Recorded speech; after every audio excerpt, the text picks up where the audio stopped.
And welcome back to another awesome episode of Behind the Anvil.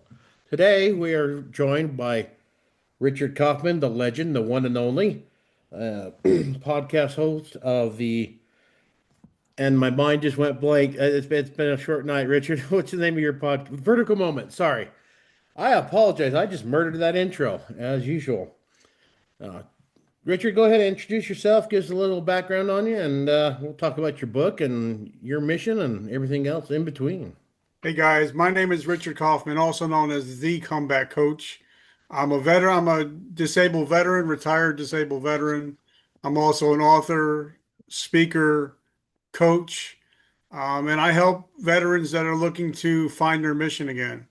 That's my whole mission in life now is to help veterans find their mission after service. That's awesome. So, what led you to get in where you're at today and bring and start your podcast? Well, for me, it was on a podcast with Kevin on WB Creates a few years ago, and then got introduced to our friend Dr. Garcia, and been wanting to do this for a couple of years and kicked the can down the road a little too long, and so I said, forget it, we're gonna just go ahead and do it, and here we are. Well, I started out um, originally, I just started out reviewing products like Rain energy drinks for my GNC, and I would just try products and make reviews out of them until I got hurt on Oh, duty. Yep, Rain. I'm drinking Celsius. Thank you, Celsius Energy. that's good stuff too. Um, but what happened was I got hurt on duty and I lost my vision, or I lost about 80% of my vision. And I sat in a chair for 18 months doing nothing but sitting in a chair in the dark until Tammy Moses said, "Hey, Rich, you're the comeback coach. It's time for you to come back." And I didn't know how to come back. And she says, "Well, you have a phone and you can tap the record button, right?" And I said, "Yep." So I joined Anchor, well, Spotify back then it was Anchor. And I just started recording my daily life for a podcast. And then I started interviewing people like me that had to come back from injuries, had to come back from jail time. And that's when the whole podcast really blew up, is when I just started interviewing people that went through the struggle but came out on the other side. You told me a little bit about your ordeal there. For those who, if you feel comfortable, would you kind of explain what happened in your injury? Yeah, I was actually backing up a Humvee, an up armored Humvee, and I was doing the hand and arm signals. And the driver that I had was a young private. So when I told him to hit the brakes, he actually hit the gas and ran over my head and the whole right side of my body, Ouch. and it caused me to have an ocular stroke. And that's why I'm still 60% blind to this day.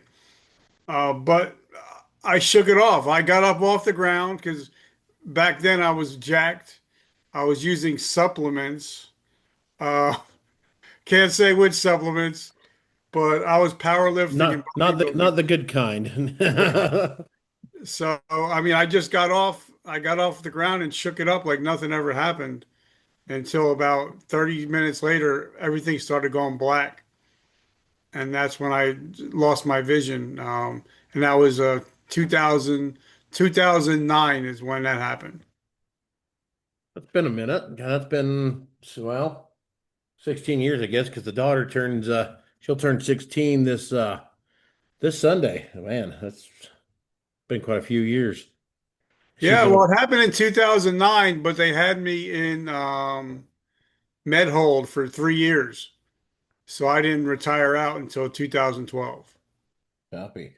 And I'll bet you that was kind of a pain in the butt because, I'm not a veteran. I've never served, but my father's a Vietnam veteran, as we discussed before.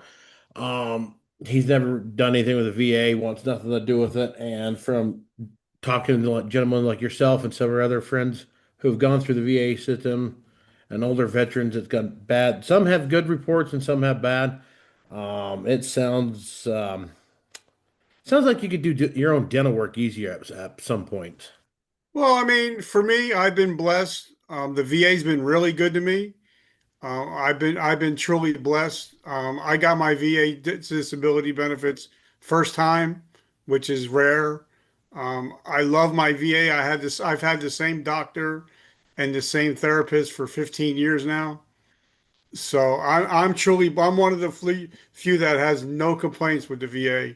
I know it's rare to hear, but I think also because I'm favored by God, that God gives me all the blessings, and I think that's a big part of it because He blessed me with people in my life, even the doctors, the therapists. So I've been blessed. Right on. And I've heard that. I've heard it, and it depends on your VA where it's at.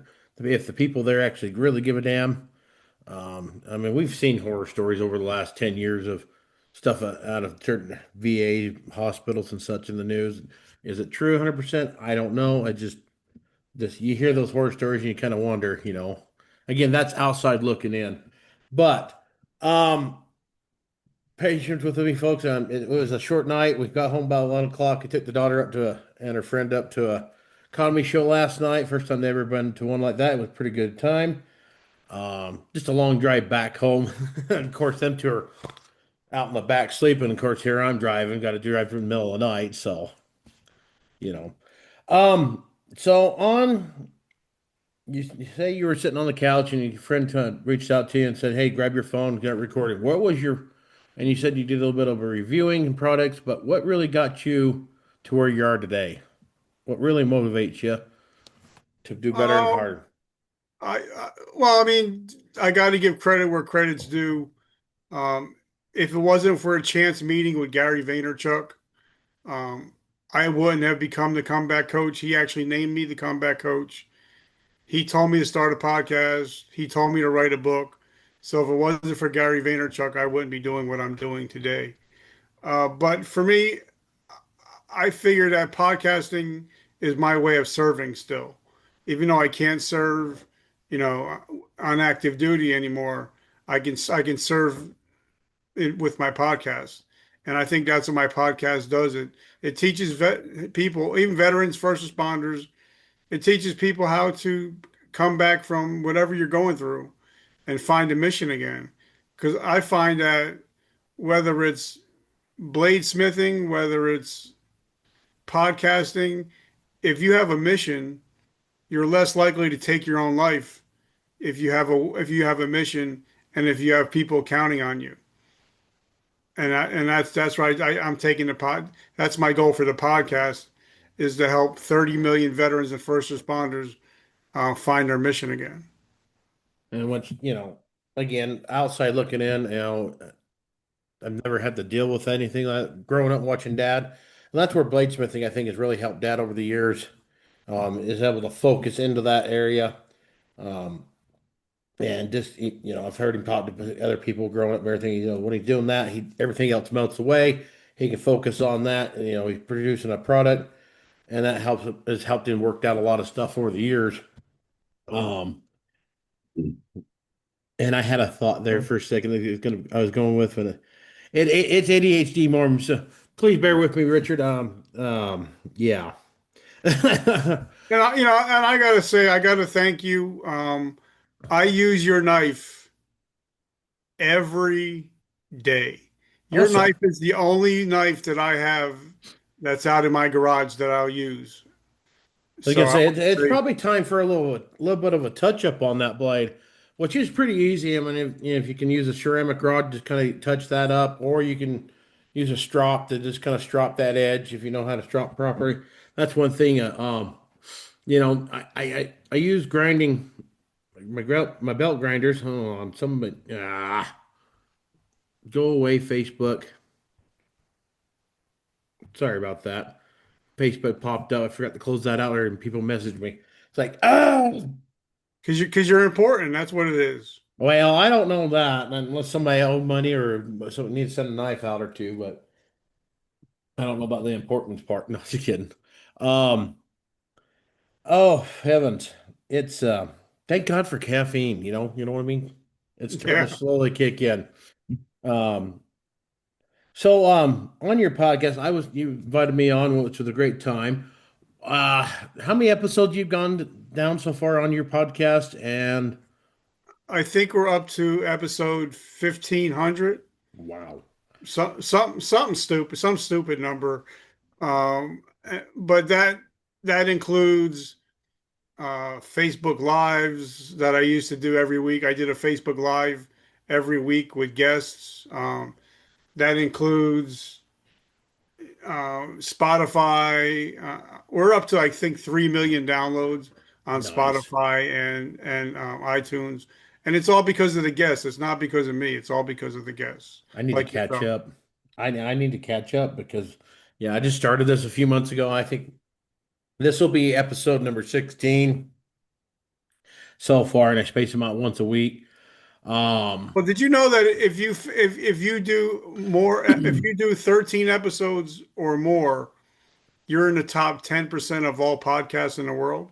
no, I did not know that. The That's average podcast lasts 13 episodes. really. So if you're past that, you're in the top 10% of Woohoo! active podcasts. Well, cool. I think so far about half of the podcasts I've done have dropped. I schedule them out a week at a time. Um, but yeah, hey, that's good to know. I'll keep hammering away, as we say in the shop, keep hammering away at it, Yeah. pun intended. Um, Speaking of Facebook, he had a mishap with Facebook because they done whatever they do. Basically wiped out all your platform that you worked over. Have you gotten that back yet? Are you still trying to get them to? Because I know. Still try, Go still ahead. trying to get it back. They wiped out 15 years of work. They wiped out all my Facebook. I had a Facebook group, 10,000 veterans. They wiped out all my Facebook groups. They wiped out. I was getting paid from Facebook. They wiped that out. So Ouch. I literally had to start from zero friends and zero. I had to start from scratch. But the good thing is, once you know how to do something, it's like picking up. If one blade breaks, you're like, okay, I pick up another one.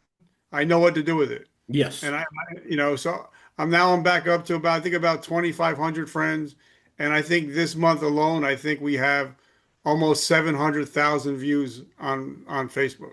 Nice. Sometimes you just got to strike, reheat it, heat another piece of iron and strike a little faster. Usually the second time around, I'll make it, and let's, keep it up blade wise, is the second time making the same blade comes out twice as better, twice as sharp, and more deadly. So, basically, like you say, comeback coach, you're coming back on the Facebook, on the Instagram, and all that fun stuff. I thought about I can't seem to get past. I'm around about 4,400, give or take, on my knife page. And for some reason, I just can't seem to break that 5,000 mark. I don't know why. Maybe I didn't need to do a little bit more, but I did get a notification from Facebook the other day that since I've been doing better content, which I have been doing a little bit more daily, more reels, and I kind of can't plan that out. For me to sit down and plan stuff out like that is I'll get ADHD and I'll be distracted by the star or something like cobweb hanging on the wall there. Um, what do you do for when you get in moments like that? Some people are really good planners. I'm kind of a planner on the fly. Like when I'm grinding or I'm forging, I'll have an idea popped up. Poor Kevin and Brad. There's a Facebook group, a messenger group chat we have, and they get inundated with random ideas. So what do you do? I mean, are you one of those guys who can sit down and plan that thing out, or are you kind of like me and just kind of plan on the fly? That's kind of how I do things. I need to sit down and plan out stuff more and overcome that kind of my handicap, whatever you want to call it, hang up and actually sit down. What are your best advice for people like myself or others who want to get into this, do what you're doing? Either pick up a hammer, pick up the phone, and like you said, come back, redirect themselves in a new mission, give themselves some purpose. What is your best advice? Well, I can only speak from podcasting because that's what I do now. but anybody can do this for their business. Go to ChatGPT, write in there, create me a 90-day workflow for my business that I can use Monday through Friday and give me daily to-do lists. Like for me, I did that and I just copy and pasted it. I put it into my Google Docs. So now every morning I go in, oh, okay, from 9 o'clock to 11 o'clock, I have to do this. From 11 to 1, I got to do this. From 3 to 5, I do this. And from 5 to 9, I do this. So I take all the guesswork out. Nice. And ChatGPT is free. So it'll create a 90-day work plan. It'll tell you exactly what to do. And all you have to do is follow it word for word. And then, that sounds pretty simple. But there's days that, for like myself, there's days that like I'll go out in the shop and I'll work. I'll sit around, I'll look, and I'll go, all right, I got that I got to do. I turn over, I got that to do. I got that to do. Um, and that I've done a little bit of the Chat GPT. I use it to do a lot of posts because me and grammar and spelling and pronunciation, we're getting the big words here this morning. It's not the best. So Kevin introduced me a while back to ChatGPT, and I think he's regretted it since because I get these round ideas for promotion, and I'll send it over to the group chat there, and he's like, I don't read on half of those anymore. It's just he gets too much because I'll be laying in bed or something, have a couple of ideas, I'll throw it in ChatGPT and throw it over there. Want to throw it over there that way it's somewhere I can go back and get it, and maybe a little bit annoy Kevin a little bit. It's fun though. Um, it is a great tool for somebody like myself. And I think people get a little too worried about it. I mean, some people say it can you rely on it too much, you get a little dull in the senses. But for me, my challenge is try to put that in correctly to get to kick it back out for what I really getting in my mind into words, if that makes any sense. Yeah, and ChatGPT, I mean, it's only as good as your input. Yes. If you And whatever you if you put in garbage, you're going to get out garbage. But once you start using, I use the paid version. I think I pay $20 a month, whatever it is. It learns me. It learns my speech patterns. It learns my thought processes. So once you start using it more and more, it starts sounding more and more like you.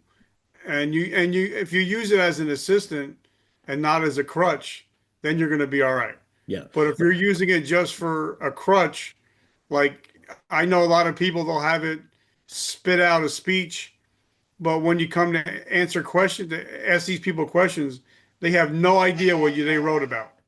Right. You know, Um, so I mean, if you have to know what you're writing about, and you have to check over it, you have to make sure that it's coming out with the stuff that's proper because it makes mistakes. oh yeah, proofreading. Kevin likes to remind me of that every now and then. I'm not picking on Kevin, just he just likes to point that out because I sometimes get a little my brain's a little faster than what I should be catching up to. So let's speak about AI and everything else. I've been listening to a lot of podcasts and such, and a lot of things. People are, out there, and you see the chatter on Facebook and Instagram about AI. And what are your thoughts on AI? I mean, is it going to be our overlord here in the near future, kind of like on Star Trek, on original series, Lorenzo, the computer that controls everybody, and every now and then it picks a random a person to be basically vaporized to control the population and such. Do you think that's going to be a possibility, a Terminator situation, or people No, are I don't. I think it's going to be like the same people that are buying your knives. They can buy knives. They can go to Sears and buy a knife. They can go to Walmart and buy a knife. But once it's something is in the hands of a professional, then it's always going to be there. It's kind of like the people that said, "Oh, once the car comes around, you know, life is over," because everybody that owned horses said, "Oh my God, life is going to be over because now we're putting the horses out of business." Same thing. If you're going to have people that are going to know how to use AI, they're going to be so much further ahead than people that don't want to learn it. But and if you learn to use it, like the way I look at it, and I tell everybody, when I go to my doctor, I don't go see my doctor when I get there. I got to see the nurse. I got to see the nurse practitioner. When I go see my lawyer, I got to go see the middleman before I get to go see my lawyer. So AI, if you use it as an assistant, like everybody else has an assistant in this world, you're going to be all right. But if you're not using it at all, you're going to get left behind if you're not using AI. And it's easy to use and it's affordable. I mean, some of them are less than $100 a month that you can get. You can do almost anything you want for less than $100 a month, so it's affordable. Um, One thing I've kind of heard, and I'm curious, what kind if I hope you don't mind me brush this topic subject of AI. Some people have worried or made concerns that I've listened to, like I said, a few other podcasts, that it's going to cause certain people, maybe in our youth, to in their critical thinking skills. Um, what do you think about that? I think like any technology, cell phone or anything, there is a good. It's a double-edged sword, good and with the bad. I think we just need to teach our kids how to manage it properly, if that makes any sense. What are your thoughts on that? Well, I think it's good because of kids play video games. They know how to solve problems because when you're playing these video games, you have to solve problems. And I think with AI, if they learn how to ask the right questions, because all when you go to college, all they're doing is making you regurgitate stuff. So it's the same thing is going to be with AI. If you put in the right prompts, you're going to get the right answers. So if you use critical thinking to get the right prompts, you're going to be okay. But if you're like, if you put in 100 dumb questions, you're going to get 100 dumb answers. And I guess you could kind of, it's like Google search before then, I mean, you still got to put in the right question, and because you could put in a question and it's going to come out, they're like, whoa, wait, this is nothing near what I wanted. All right, go back, rewrite it. Kind of like that. AI is learning pretty fast. One thing it is doing, it's gobbling up a lot of energy. Um, I'm really fascinated. Have been for years. I grew up listening to the Art Bell back in the day, coast to coast AM kind of stuff. I love that kind of stuff. And they've kind of touched on the energy and different type of nuclear reactors and such. The new thing is of these small mini reactors. They're starting up, and listen to a couple different podcasts on that. Fascinating stuff. Um, if I'm Correct me if I'm wrong. You're out in New Jersey. How far away are you from that 3 Mile Island? That's not Yeah, that we're, far. we're we're not very far. We're probably within 30, 45 minutes. I hear, I think a lot of us live too much in the movies and such. Like with AI. Oh, the Terminator. Is this how Terminator started? Or, I think we've lived. Sci-fi is kind of living in our brain a little too much. Um, yes, we do have a little bit of a domain over our own existence, but I think our mind and our imagination gets away, especially when it comes to AI and nuclear meltdowns and such. What are your thoughts on any of this subject? And I'm probably going left field. It just popped in on this. I go squirrel, so bear with me on this. I'd like to get your thoughts on all of that, the AI, energy, um, and how that's going to affect podcasts. Because literally, there's been videos you pop up. I even seen a few podcasts that are completely AI. What do you think about that? I mean, as far as energy goes, I think we have to use common sense. I mean, and I think that's with anything, we have to use common sense. And we have stuff called faceless podcasts where it's all AI generated. And that's okay as long as people know, hey, I'm watching AI generated content. But there's nothing wrong with it because there's certain people that they'll watch the movie Avatar Good point. Good point. and it's all AI or CGI or I'm a low tech redneck, so um, it's a lot of it's AI and CGI. So as long as you know, okay, I'm listening to a podcast, but it's all AI generated, that's okay. As long as you know what it is. And And I as think, far you oh, know, go, sorry. I'm sorry. I thought you were finished there. Go ahead. and as far as everything else goes, um, I I'm a believer. I believe in my Lord and Savior Jesus Christ. I believe He's in charge of everything. So I'm not even worried about half the stuff that people worry about because I know where I'm ending up. So this is just a ride for me. right? And you're right. I believe in Christ myself. I consider myself a man of faith. I'm probably ought to do a lot better in certain parts of my life and everything. And, it's kind of for those who kind of maybe might not have that strong of faith. Once you have that, everything kind of yeah, there's you still have that worry, day-to-day worry, your task and everything else. But when you have that, um, everything seems like just roll with the punch. Kind of just go with it, not have to worry about it as much. There's a word I'm trying to pull out of my brain right now, and it's not going. But when you have that kind of faith, um, you don't sweat the small stuff, I guess you could say. And that's what a lot of this is. I think we're all, everything in society right now is all hyped up on all levels. And you ever watch those videos where guys go out in the woods somewhere and just start chopping down trees and they build this little ground hut, one or two room little ground. I tell you what, I've kind of get watching that a little too much and I'm starting thinking, how nice would that be to be able to just completely unplug? And that's why me and my wife, we go on 3 or 4 cruises a year where there's no internet for a week straight, and we just decompress. And I think it's okay to unplug. Like for me, 6 o'clock at night, my phone gets shut off. It goes in a drawer. I don't pick it up until 6 o'clock the next morning. So for me, it's okay to unplug. There's time to watch to play on my phone, and then there's family time. And that's And, time management, and what most important in your life, and is it really this and all the social media really all that important? We grew up in a day when we didn't have this. I mean, the phone had a cord. Sometimes those cords are like 20 feet long, and you try to close on your other sibling and such. So but I guess like Gary Vaynerchuk says, like when we were growing up, our parents were sitting in front of the TV, mm, or they had a newspaper they were reading, or they read books, or had magazines, People magazines sitting around the house, TV Guide.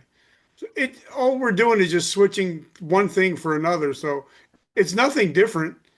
Our true. kids aren't doing like our parents said, "Oh, those kids." We're looking at our kids saying, "Oh, those kids," and our kids are going to look at their kids and say, "Oh, those kids." It's the same shit.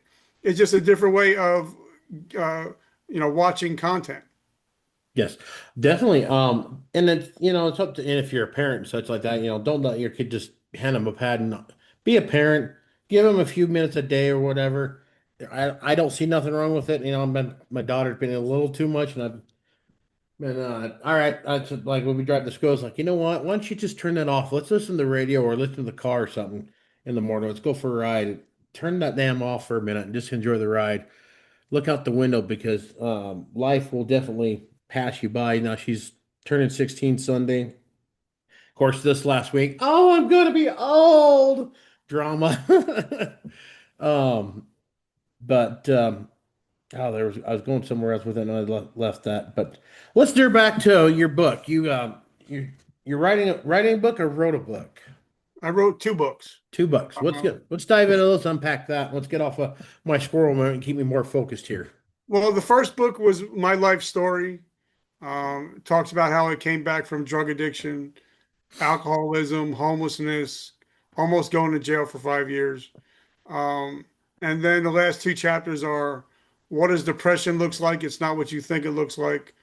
What does addiction looks like? It's not what you think it looks like. So that was the first book.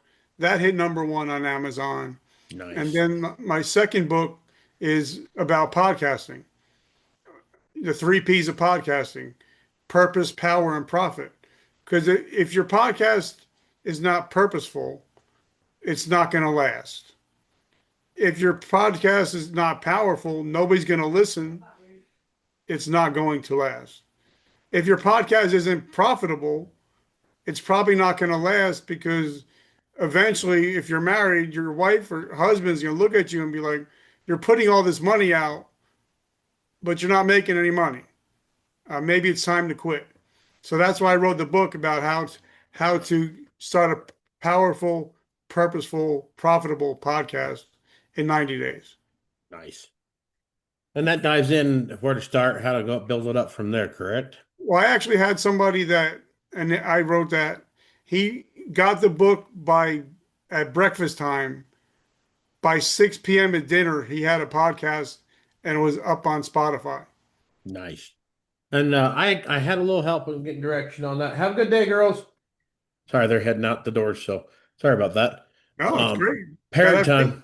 parents' time, baby. That's what it is. It's all about the important stuff. That's the Yep. that's the important stuff. And I've had to learn for the last 10 years I've had my daughter only on weekends and such like that. She's here full time now.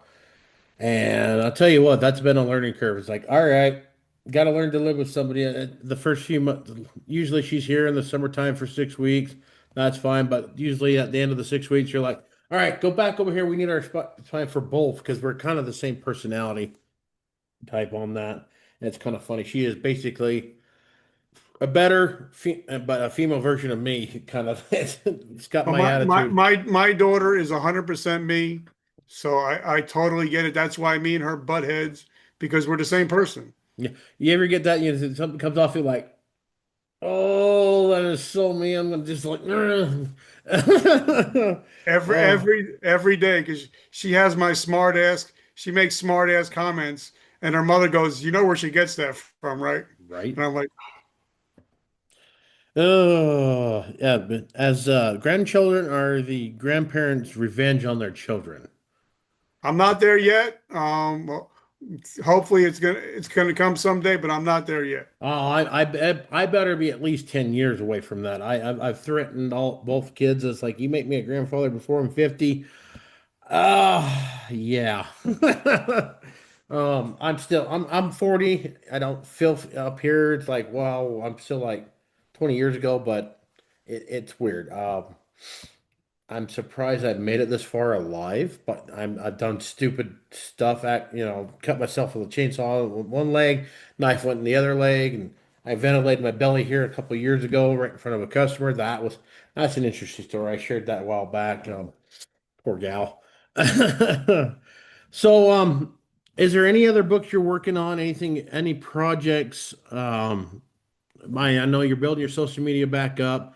Uh, Yep, I'm building. The reason I'm downstairs is my boys have the whole downstairs, and my daughter has the whole upstairs. So I'm actually building a studio as we speak. I'll be nice. working on that next week. So I'm building my own podcast studio. So that's what I'm working on. That's the big thing is building a podcast studio. This way, I have a place to go. I don't have a workshop yet, but I bought we built a 10 by 12 shed, which we're going to be doing podcasting from and have all my guitars out there. So Nice. when things get a little bit hectic, I can just go out, plug in a little bit, and have some fun and relax. So the podcast I'm working on, I got actually have a great uh, interview coming out next week with one of today's brightest country music stars, Ooh. and we're talking about Charlie Kirk. We're talking about Trump. We're talking about America. So I'm sure that next week that's really going to blow up because no matter which way you're looking, we're talking about there being red, white, and true. So I don't know how that's going to go, Oh, I but like it. I'm looking forward to that. yeah. So that'll be, and this gentleman, he actually played the Grand Ole Opry. He opened up for Brooks and Dunn. So Ooh. he's actually a really up and coming country artist. He's more country rock, which I love. He's country, plus he's also hair metal. Ooh. So it's going to be interesting. It comes out. It'll be dropping. Actually, going to be dropping tomorrow. Ooh. I can't wait to. Yeah. I'm very curious. I'll have to keep an eye on that. Where are some of the various platforms they can find you? I'm sure you're like me. Your podcast goes out from Spotify. I'm on Apple. I'm on the RSS platform, Yeah. right? Well, Um, people can also find me because we also do video. So we do shorts and we do so we're also on when I release an episode, it goes out on 35 different platforms, nice. including Facebook, Instagram, Twitter, LinkedIn, Pinterest, Tumblr, Flickr, TikTok. So it goes out on 35 different platforms because people they devour content different ways. Some Yes. people are visual, so they'll only watch YouTube.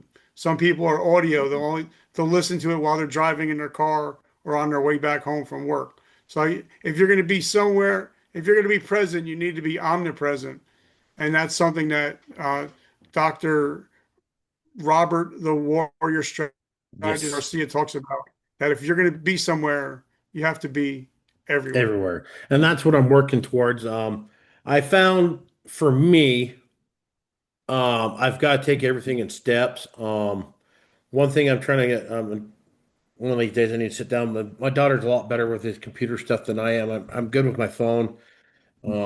I need to start cutting out clips of episodes and start dropping clips to help promote this up and everything else. And we're trying to figure that out. What's best advice for doing something like that?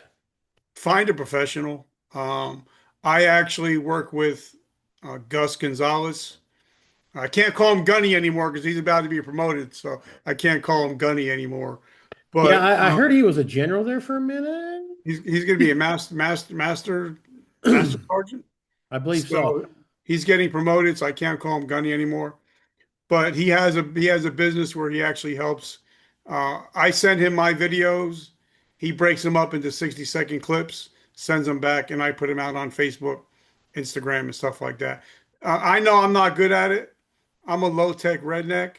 So we started something called the Triad, where Gus Gonzalez does all he does all videos, and Robert Garcia will actually do a press release.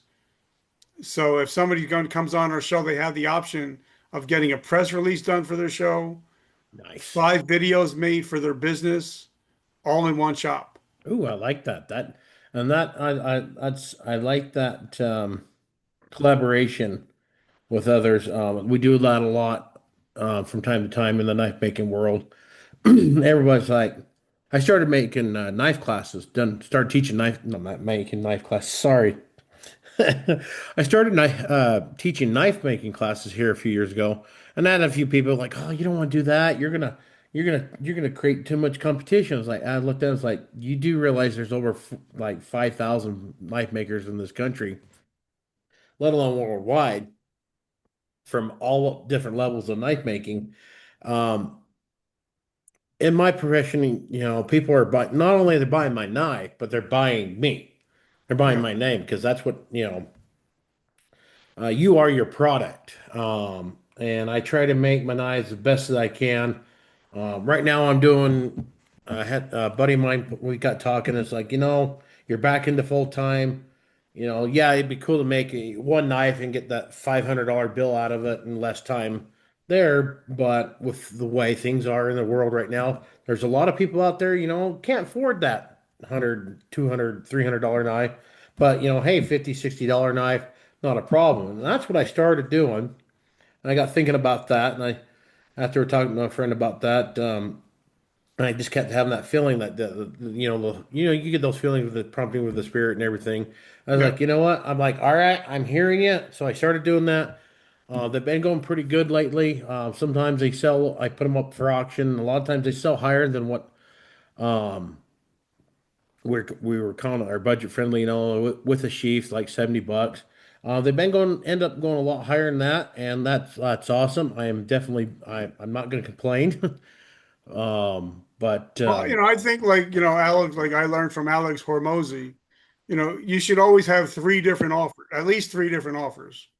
You should have, your basic bottom line knife, then your middle of the road knife, and then you need to have that one stupid knife that you would, if he said for $500, you should have $1,000 knife.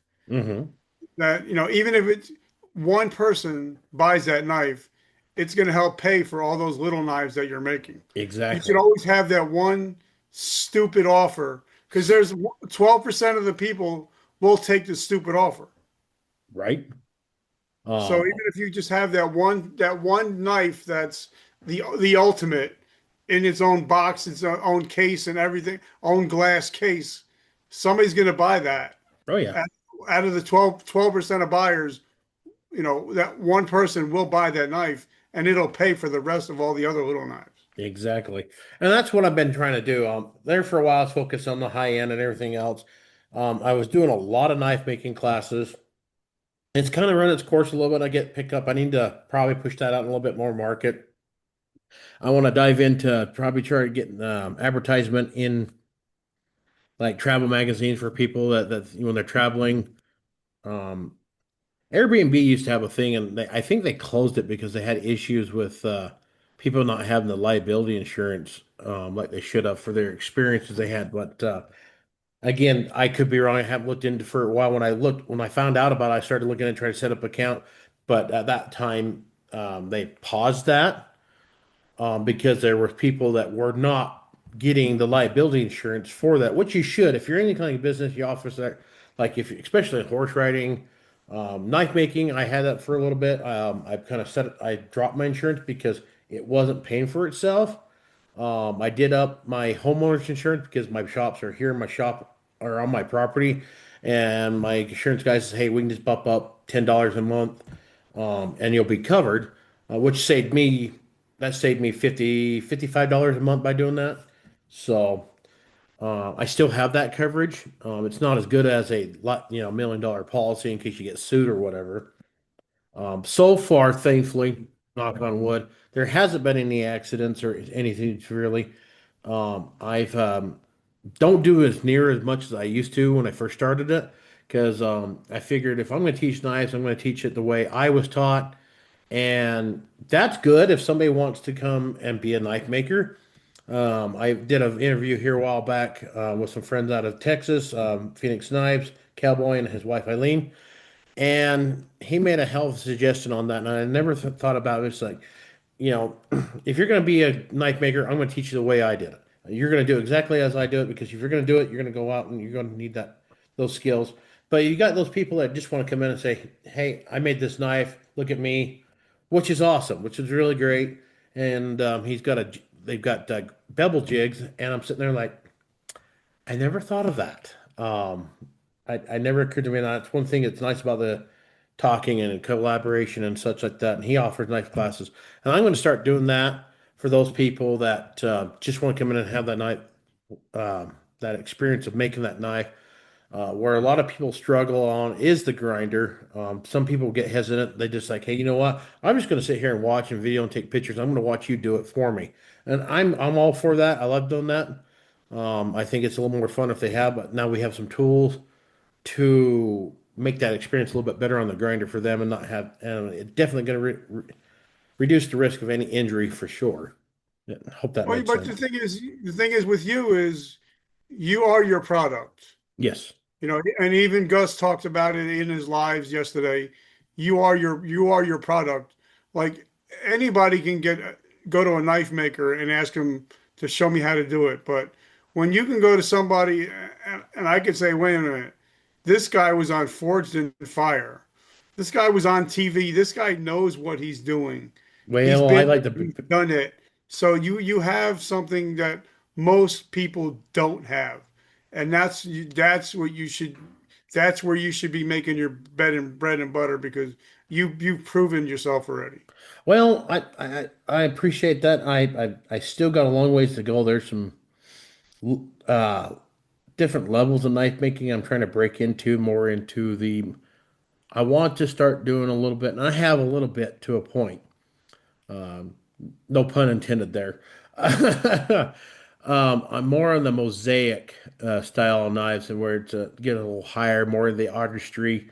I'm really liking it, and I'm slowly building myself up there because I got to build that confidence level up to do it. I'm pretty sure if I sit down and do it, I could probably come out with something pretty close to it. I've got a lot of friends. I pick their brain and such. I just need to sit down and do it. But like when it comes to time management, we were talking earlier, set out your goals and everything. And that's what I need to do is, work on the stuff that's going to pay the bills and take care of everything, and then work in. And I have actually been a little bit doing. I've got a dagger out there. I'm kind of rotating through the process. I've got another knife I'm working on that I got to work on today a little bit.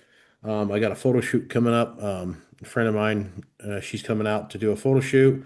I do a little bit of boudoir photography with my knives and such, which is fun. Learning how to get that I shot. like the I personally I like the knives with the scales that you came out with.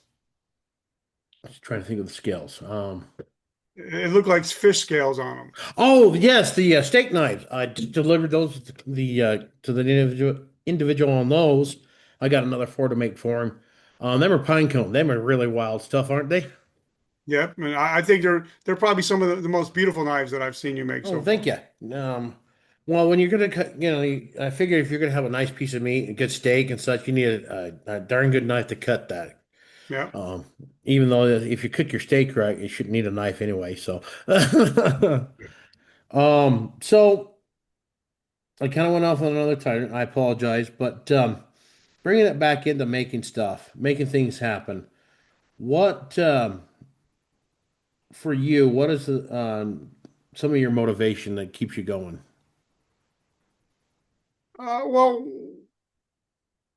knowing that we have a certain amount of time on this earth, knowing that the average American male lives to 78 years old. I'll be 57 this year. That means I got 21 years left to make the biggest impact I can on this world. And of course for the afterworld. So I want to make sure that I get as many people in heaven as that can bring with me. But I believe when you wake up them every morning, you need a purpose, you need a mission. And sometimes, like yesterday, I woke up, I got out of bed, I got my daughter off to school, and I went back and I took a nap. Sometimes you need that. Sometimes you need to listen to your body and be like, okay, I'm not all in today, and it's okay. Sometimes you need to take that break. Like I'm going away with my wife next weekend for husband and wife weekend.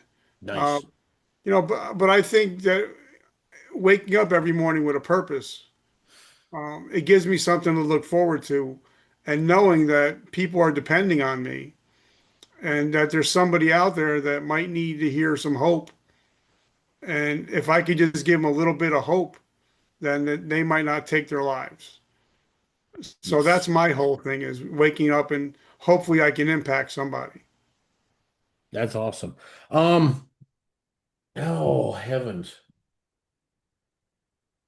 I know I had some more questions there. The caffeine is finally starting to kick in a little bit. I'm not lagging as much, but I need to.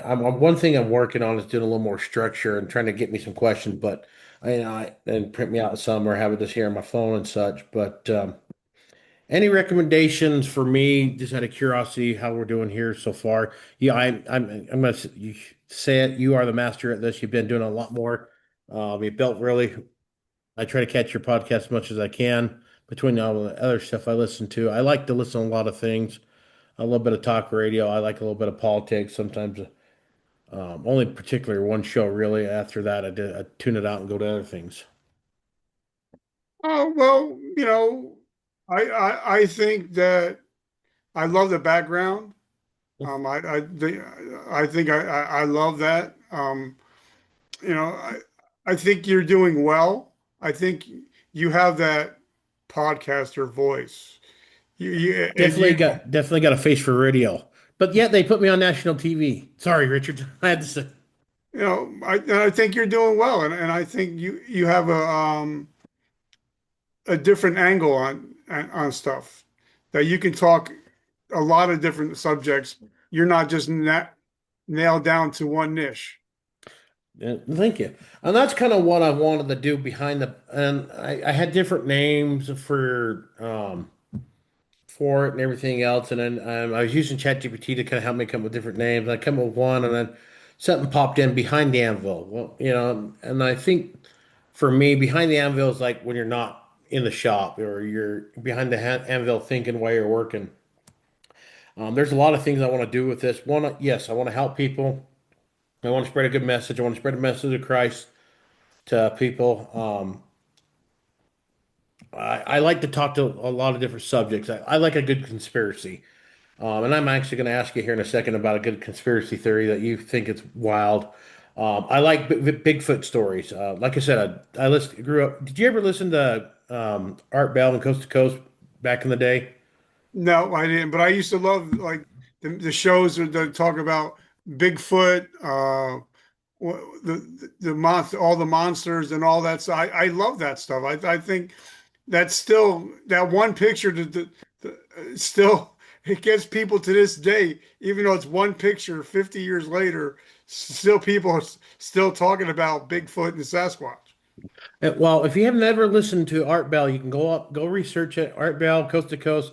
I guess you could say he was kind of the trendsetter of what we do today, um, back on radio and everything. He gave a lot of platform, and I think if you once you listen to that, I think you're going to be hooked. I love like every now and then I'll go find a good one or UFOs or whatever.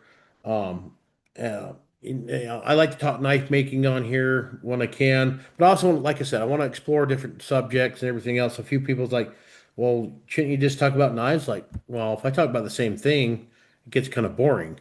You got to mix it up. I guess you could say it's a mixed bags of fruit behind the anvil. I guess you. Well, but you also have some great people, Kevin, then the brothers, you got the brothers, so, and I used to love their show Double B Creates. So you have a lot of mentors to look up to that can throw advice your way, that have been there, done that. And I think having a mentor is so important.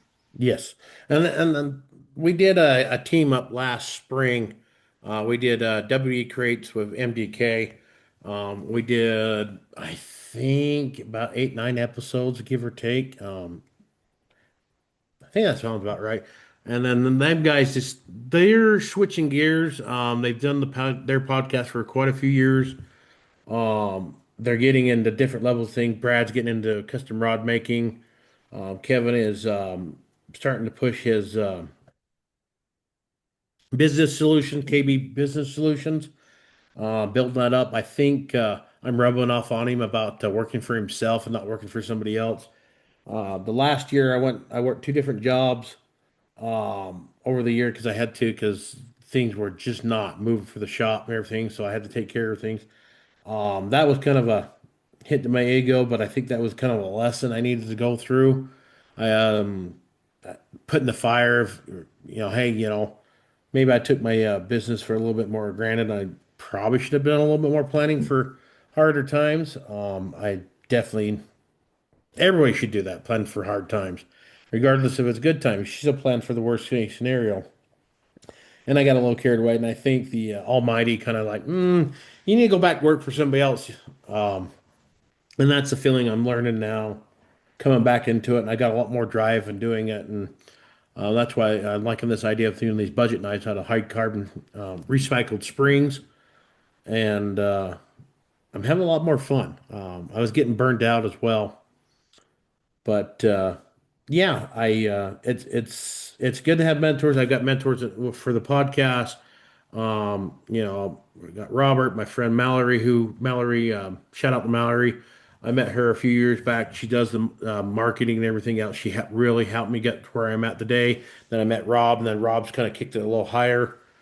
Mallory still comes in, and I shoot her ideas, and she shakes her head like, "All right, but this is how you do it," and everything else. So I'm very thankful for that resource. And yeah. So what is the conspiracy theory? So what is thank you for getting me on that. What is one of the wildest conspiracy theories you've ever heard, and kind of, or you may have, and such like that? Just something weird. Oh, I don't think we ever set foot on the moon. I don't care what anybody says. I don't think we got there, because I know that how can the electronics work so well when I'm in my basement in this year and I lose signal sometimes just from upstairs to downstairs. how did they do this 50 years ago? I don't think that we ever set foot on the moon. And there's a reason why we haven't been back because we were never there in the first place. Um, all right, I'll counter that. I think we have, but there's also maybe we sent stuff to the moon and landed that, but actual people maybe not. Okay. I mean it's wild. I mean now you got the again everything on the internet. If it's on the internet, it must be true, right? We're starting to see pictures. India has coming out with some real. Have you seen some of the high res pictures of the moon that from their orbiters that India is doing?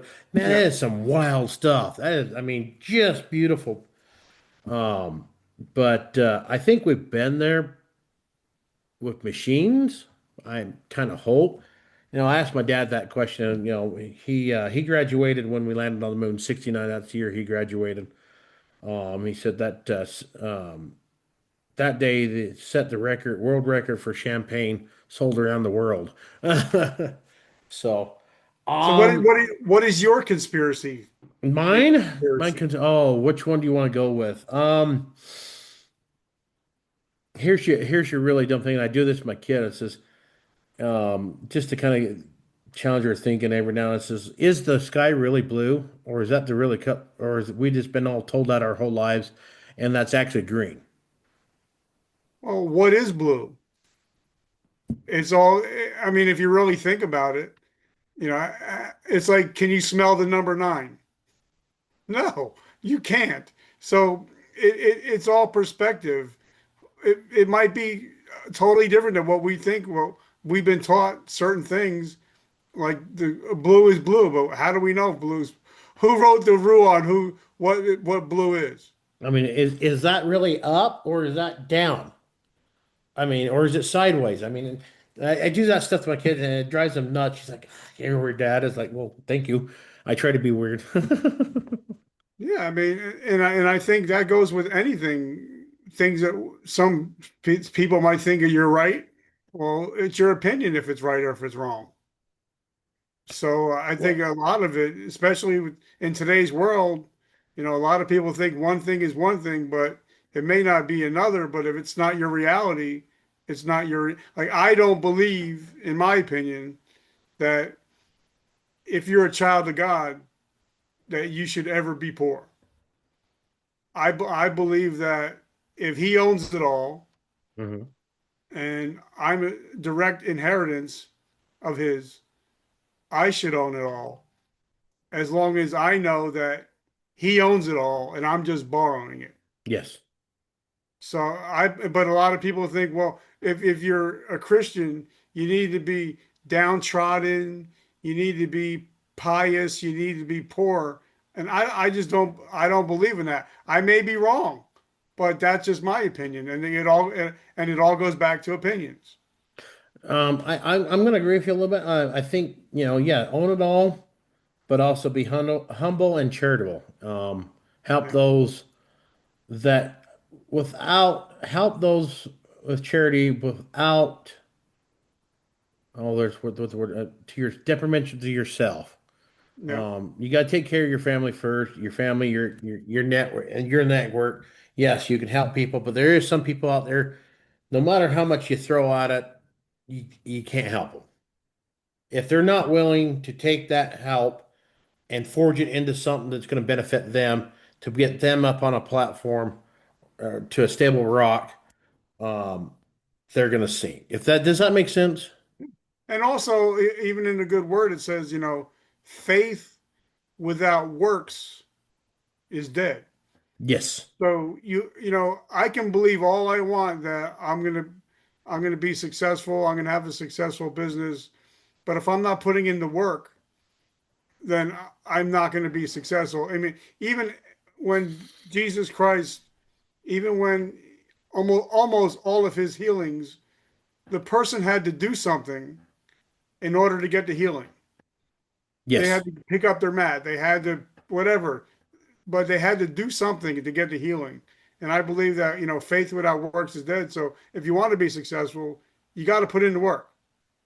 I've met a few people out there that, you know, oh, don't go to the doctor. That God will heal it. Well, I don't think God created us with the brain and give us the free will to learn and to create things in this world and figure out, health or, I mean, there's some stuff out there debatable if it's really healthy to take or really doing good for your health. Our medical system I think, is all profit driven, and I think they lost the sight of actually helping people. But yes, can God do it? Oh yes, can God?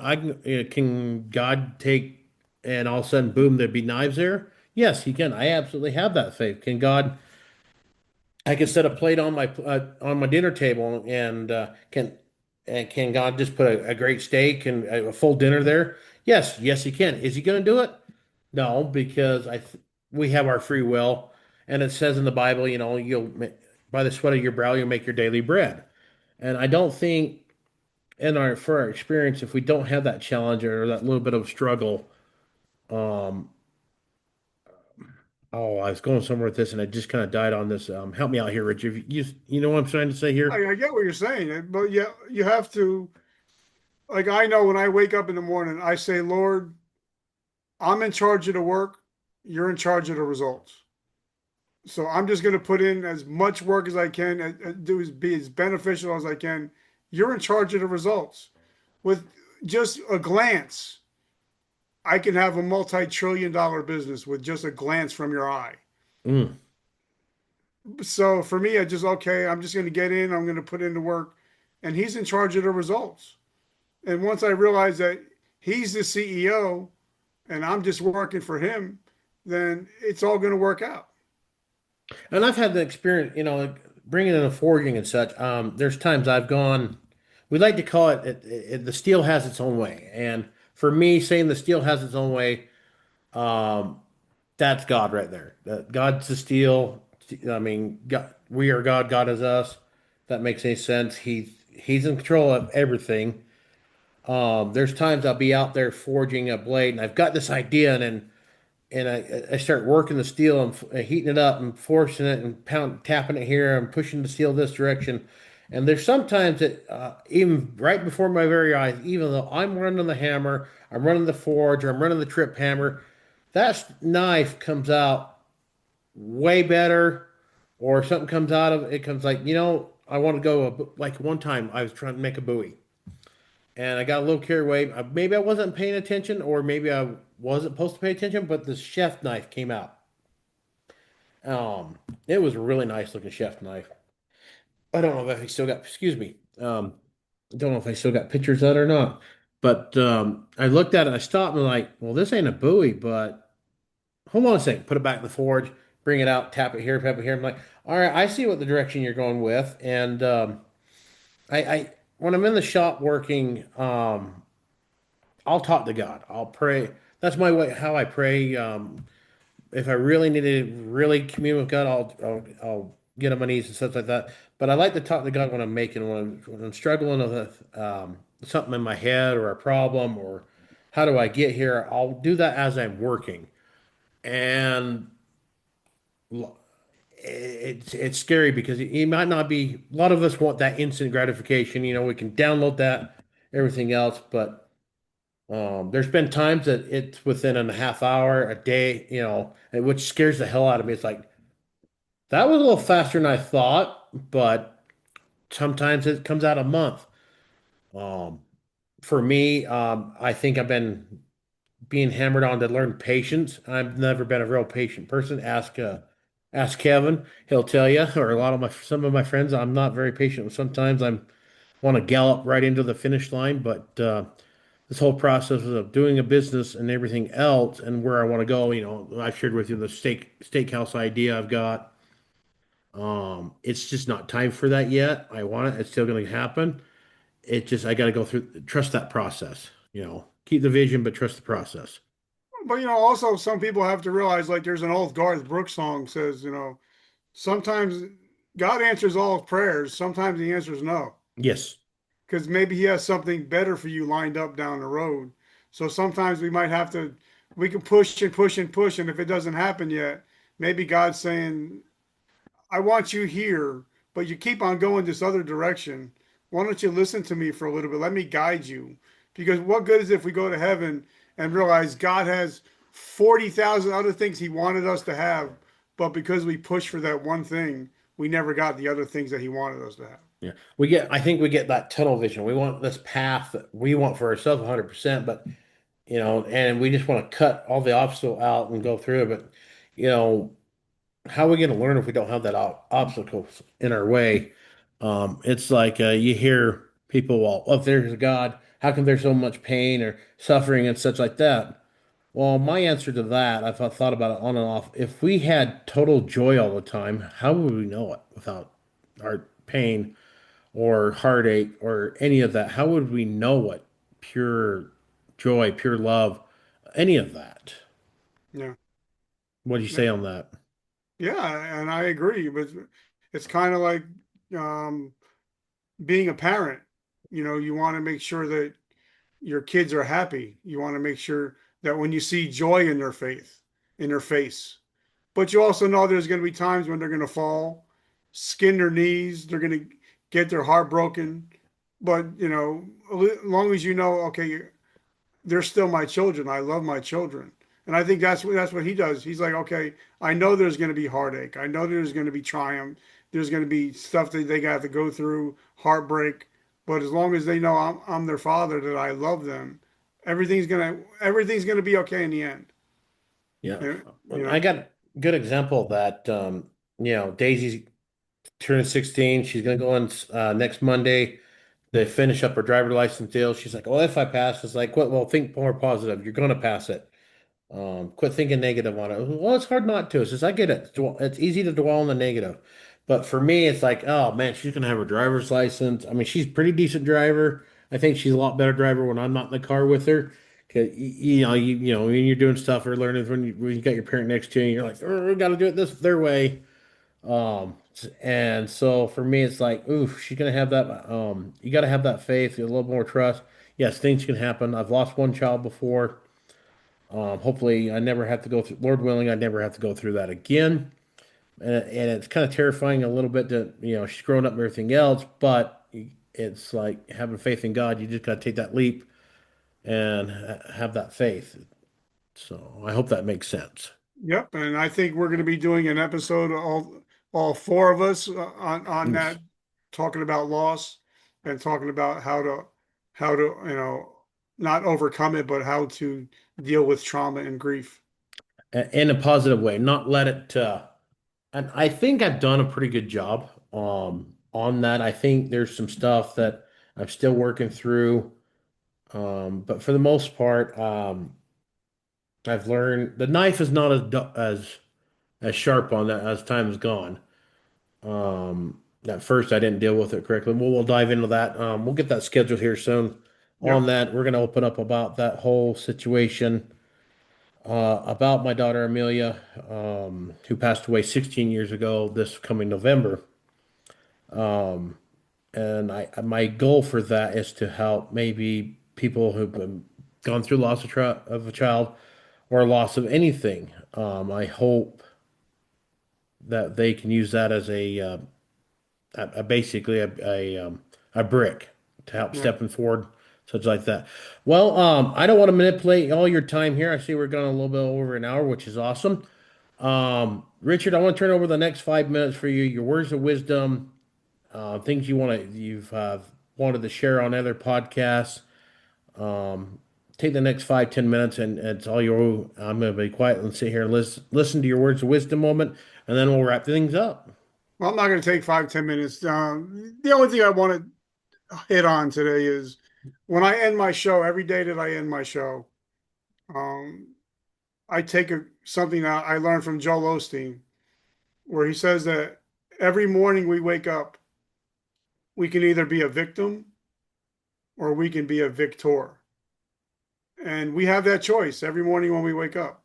And I have a t-shirt on underneath my hoodie that says, "Today I decide." And every morning we wake up, we make the decision, do I want to be a victim today or do I want to be a victor today? And guys, you don't have to be the same person tonight when you go to bed is the same person that woke up this morning. Your life can change in a moment's notice. And we were talking, especially we're going to be talking about that, talking about your Amelia. Things can change in a moment. So whether good or bad, you can either choose to be a victim or a victor.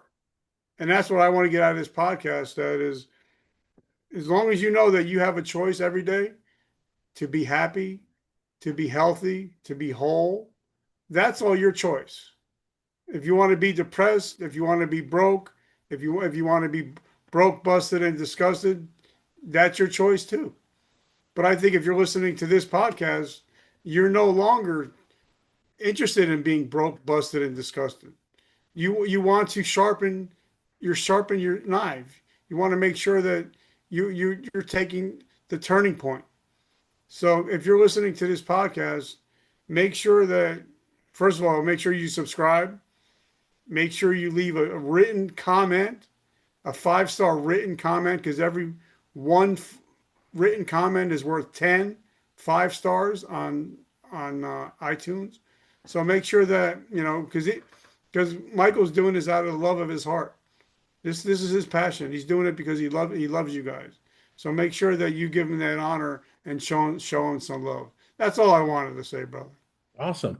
Um, oh, I had a question right there. Oh, I hate that. When you ever get that where you got a question pop in my mind and you go to answer it and it just goes, that's Yep. just what happened.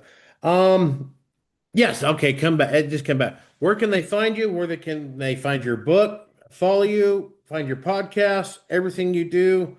Um, Well, they can just type in vertical momentum podcast. We're on the first 8 pages of Google. So all you got to do is type in vertical momentum podcast and everything will show up. how about your books? They can find them on Amazon. And actually, I'm going to offer anybody that's listening to this show, if they reach out to you with their email, I will send them my book for free. Ooh, I will send them the ebook like I sent you. I will send them the ebook for free. It's normally $12.99. They get the ebook for free and they will get a 1 hour coaching call ooh. as long as they just send your email and you give me the email and I'll send them the book and set up a coaching call with them. All right.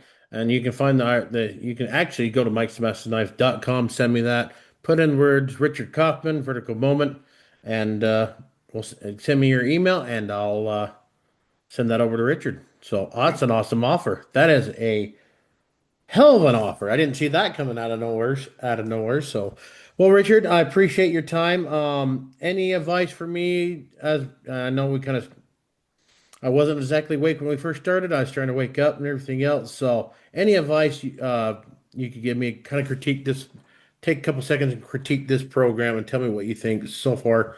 Any suggestions? Just keep kicking ass and taking names. Make sure that you have your own swag.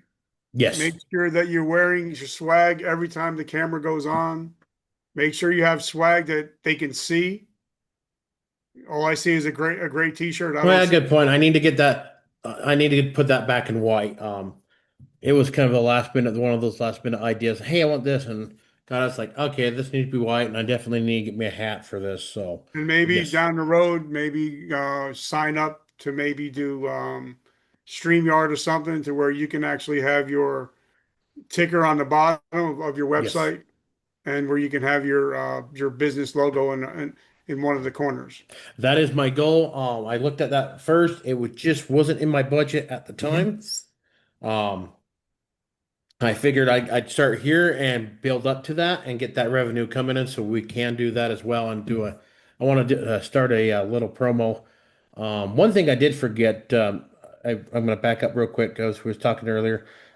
Mentioned our friend Eric Rance and 22 Salute. When we Yes, was talking about collaborations. We are. I got to get the knife engraved and get it sent out to him. We're going to try to work with them. Do some commission on commission type knives to help them. I set a price with him so they could help, so that way they can take that profits from the on their end and push forward with their mission at 22 Salute. So shout out to our friend Eric Grant. Yep. and And if you 22 guys hit. haven't listened to that episode, go back and find that episode. That's a life-changing episode.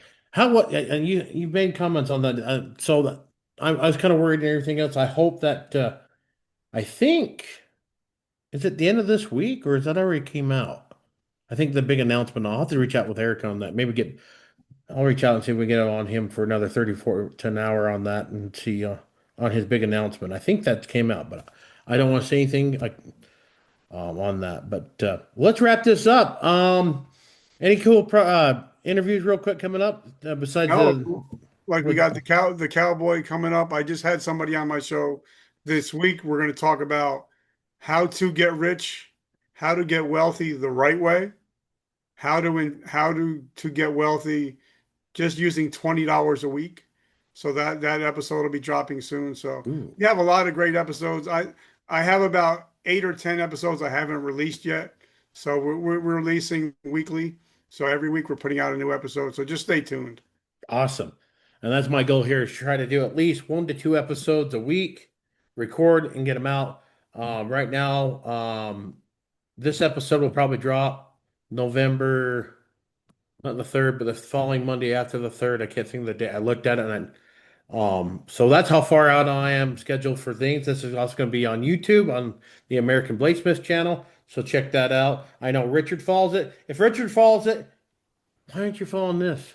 Or if you're following this, why aren't you following Richard? So again, like you said, like, subscribe, share, comment. Those comments really, really help. If you can't buy a knife, a like, share, and a comment does really great for marketing for Yep. getting it out there. So, Richard, the comeback coach, Kaufman, I really appreciate it. The host of Vertical Moment. Thank you for your time. If you ever need your knife touched up, send it out. We'll get a good hell of an edge. If not, I can give you some tips how to do it at home. Um, I'm actually gonna go out and do some work in my garage today, and I'll be using that knife. So thank ooh, you. hey, let's see some pictures and videos of that. If you know, maybe a reel or two. I mean, I'm just saying that'd be kind of cool. That sounds Um, awesome. I'm just remember, I'm not liable for stitches. Okay. All right, so thank you, Richard. We're gonna wrap it up here on Behind the Anvil. As we say in the shop, stay sharp, America. Richard, stay with me right after this. Thank you, and we'll talk to you on the next one.